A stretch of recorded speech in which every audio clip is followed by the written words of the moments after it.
Hello everyone and welcome back for day 5. Today we will be reading from Exodus 27 and 28, Psalms 35, and Matthew chapter 22 verses 23 through 46. And thou shalt make an altar of shittim wood, 5 cubits long and 5 cubits broad. The altar shall be foursquare, and the height thereof shall be 3 cubits. And thou shalt make the horns of it upon the 4 corners thereof. His horns shall be of the same. And thou shalt overlay it with brass. And thou shalt make his pans to receive his ashes, and his shovels, and his basins, and his flesh hooks, and his fire pans. All the vessels thereof thou shalt make of brass. And thou shalt make for it a grate of network of brass, and upon the net shalt thou make 4 brazen rings in the 4 corners thereof. And thou shalt put it under the compass of the altar beneath, that the net may be even to the midst of the altar. And thou shalt make staves for the altar, staves of shittim wood, and overlay them with brass. And the staves shall be put into the rings, and the staves shall be upon the 2 sides of the altar, to bear it. Hollow with boards shalt thou make it, as it was shewed thee in the mount, so shall they make it. And thou shalt make the court of the tabernacle.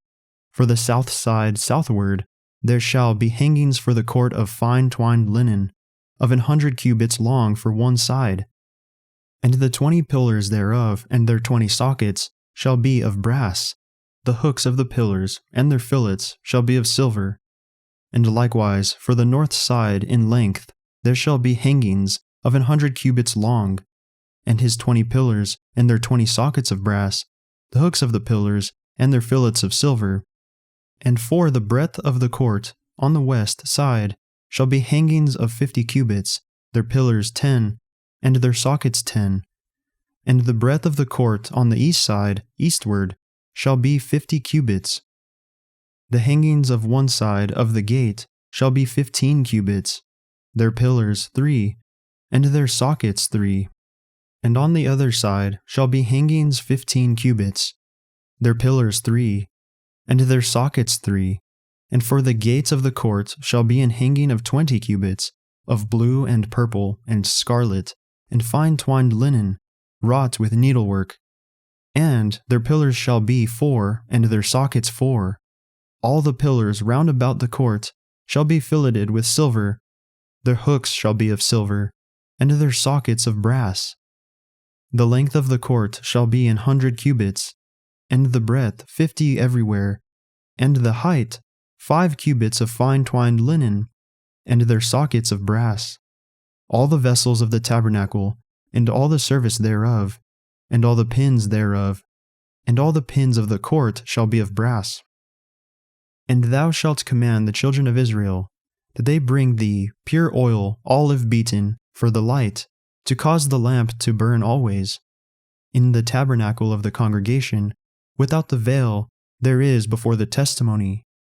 Aaron and his sons shall order it from evening to morning before the Lord. It shall be a statute forever unto their generations on the behalf of the children of Israel. Exodus 28. And take thou unto thee Aaron thy brother, and his sons with him, from among the children of Israel, that he may minister unto me in the priest's office, even Aaron, Nadab and Abihu, Eleazar and Ithamar, Aaron's sons. And thou shalt make holy garments for Aaron thy brother, for glory and for beauty. And thou shalt speak unto all that are wise-hearted, whom I have filled with the spirit of wisdom, that they make Aaron's garments to consecrate him, that he may minister unto me in the priest's office. And these are the garments which they shall make: a breastplate, and an ephod, and a robe, and a broidered coat, a mitre, and a girdle. And they shall make holy garments for Aaron thy brother, and his sons, that he may minister unto me in the priest's office. And they shall take gold, and blue, and purple, and scarlet, and fine linen, and they shall make the ephod of gold, of blue, and of purple, of scarlet, and fine twined linen, with cunning work. It shall have the 2 shoulder pieces thereof, joined at the 2 edges thereof, and so it shall be joined together. And the curious girdle of the ephod, which is upon it, shall be of the same, according to the work thereof, even of gold, of blue, and purple, and scarlet, and fine twined linen.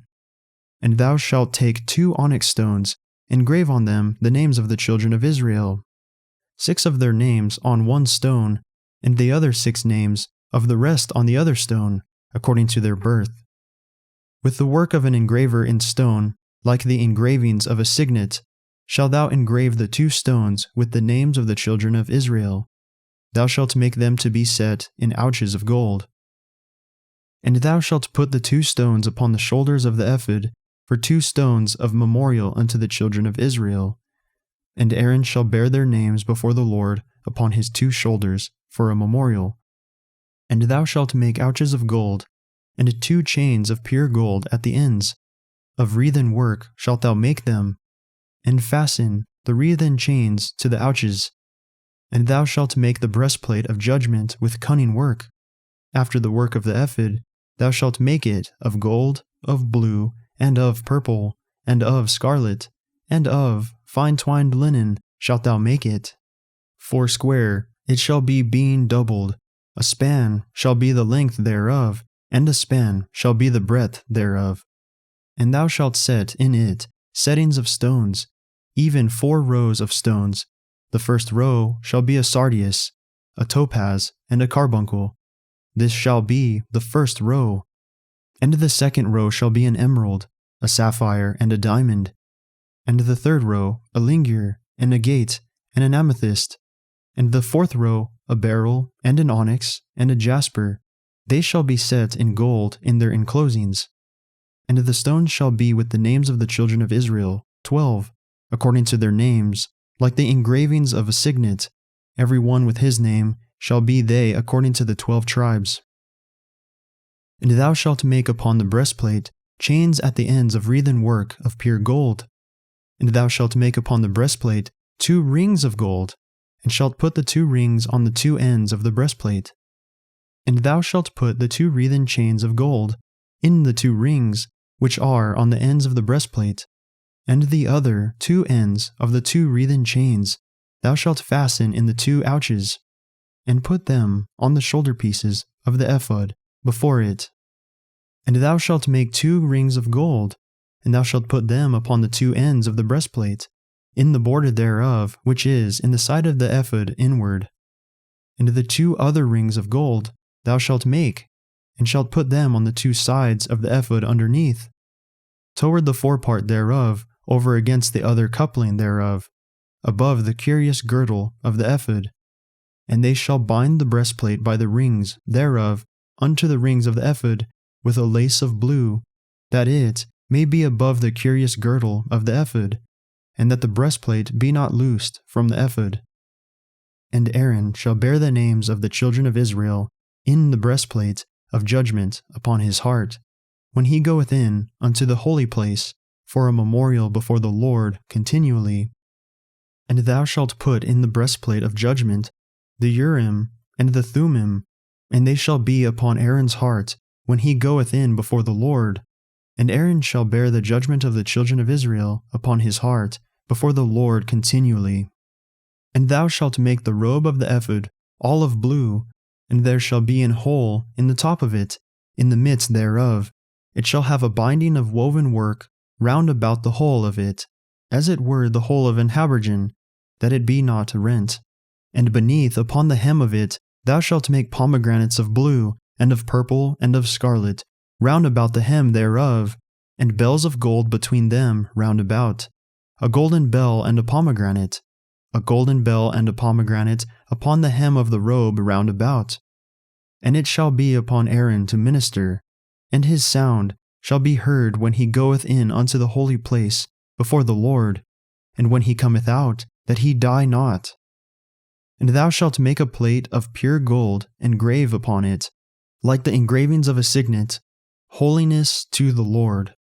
And thou shalt put it on a blue lace, that it may be upon the mitre, upon the forefront of the mitre it shall be, and it shall be upon Aaron's forehead, that Aaron may bear the iniquity of the holy things, which the children of Israel shall hallow in all their holy gifts. and it shall be always upon his forehead, that they may be accepted before the Lord. And thou shalt embroider the coat of fine linen, and thou shalt make the mitre of fine linen, and thou shalt make the girdle of needlework. And for Aaron's sons thou shalt make coats, thou shalt make for them girdles, and bonnets shalt thou make for them, for glory and for beauty. And thou shalt put them upon Aaron thy brother, and his sons with him, and shall anoint them, and consecrate them, and sanctify them, that they may minister unto me in the priest's office. And they shalt make them linen breeches to cover their nakedness, from the loins even unto the thighs they shall reach. And they shall be upon Aaron, and upon his sons, when they come in unto the tabernacle of the congregation, or when they come near unto the altar to minister in the holy place, that they bear not iniquity, and die. It shall be a statute forever unto him and his seed after him. Psalms 35, a psalm of David. Plead my cause, O Lord, with them that strive with me. Fight against them that fight against me. Take hold of shield and buckler, and stand up for mine help. Draw out also the spear, and stop the way against them that persecute me. Say unto my soul, I am thy salvation. Let them be confounded and put to shame that seek after my soul. Let them be turned back and brought to confusion that devise my hurt. Let them be as chaff before the wind, and let the angel of the Lord chase them. Let their way be dark and slippery, and let the angel of the Lord persecute them. For without cause have they hid for me their net in a pit, which without cause they have digged for my soul. Let destruction come upon him at unawares, and let his net that he hath hid catch himself. Into that very destruction let him fall. And my soul shall be joyful in the Lord, it shall rejoice in his salvation. All my bones shall say, Lord, who is like unto thee, which deliverest the poor from him, that is too strong for him, yea, the poor and the needy from him, that spoileth him? False witness did rise up, they laid to my charge things that I knew not. They rewarded me evil for good, to the spoiling of my soul. But as for me, when they were sick, my clothing was sackcloth. I humbled my soul with fasting, and my prayer returned into mine own bosom. I behaved myself as though he had been my friend or brother. I bowed down heavily, as one that mourneth for his mother. But in mine adversary they rejoiced, and gathered themselves together. Yea, the abjects gathered themselves together against me, and I knew it not. They did tear me, and ceased not. With hypocritical mockers and feasts, they gnashed upon me with their teeth. Lord, how long wilt thou look on? Rescue my soul from their destructions, my darling from the lions. I will give thee thanks in the great congregation. I will praise thee among much people. Let not them that are mine enemies wrongfully rejoice over me, neither let them wink with the eye that hate me without a cause. For they speak not peace, but they devise deceitful matters against them that are quiet in the land. Yea, they opened their mouth wide against me, and said, Aha, aha, our eye hath seen it. This thou hast seen, O Lord. Keep not silence, O Lord. Be not far from me. Stir up thyself and awake to my judgment, even unto my cause, my God and my Lord. Judge me, O Lord my God, according to thy righteousness, and let them not rejoice over me. Let them not say in their hearts, Ah, so would we have it.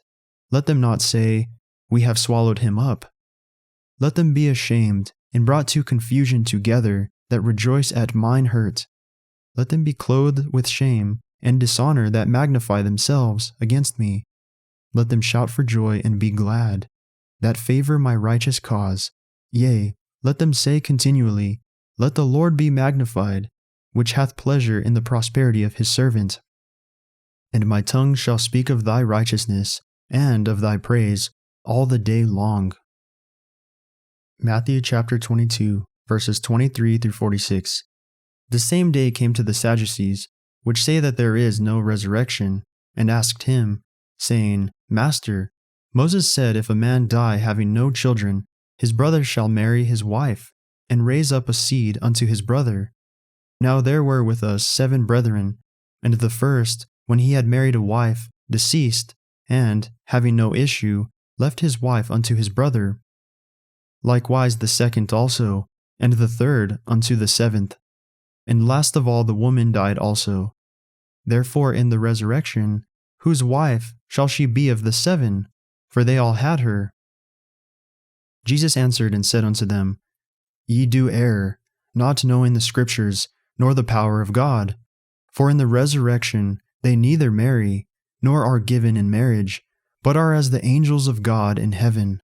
But as touching the resurrection of the dead, have ye not read that which was spoken unto you by God, saying, I am the God of Abraham, and the God of Isaac, and the God of Jacob?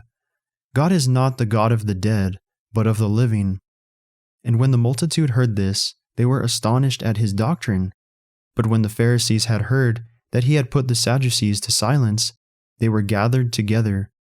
Then one of them, which was a lawyer, asked him a question, tempting him, and saying, Master, which is the great commandment in the law? Jesus said unto him, Thou shalt love the Lord thy God with all thy heart, and with all thy soul, and with all thy mind. This is the first and great commandment. And the second is, like unto it, Thou shalt love thy neighbor as thyself. On these two commandments hang all the law and the prophets.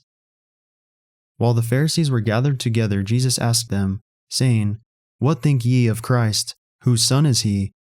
They say unto him, The son of David. He saith unto them, How then doth David in spirit call him Lord, saying, The Lord said unto my Lord, Sit thou on my right hand, till I make thine enemies thy footstool? If David then call him Lord, how is he his son? And no man was able to answer him a word, neither durst any man from that day forth ask him any more questions. That concludes our reading for the day. May the Lord bless everyone listening with strength, health, and courage, today and always.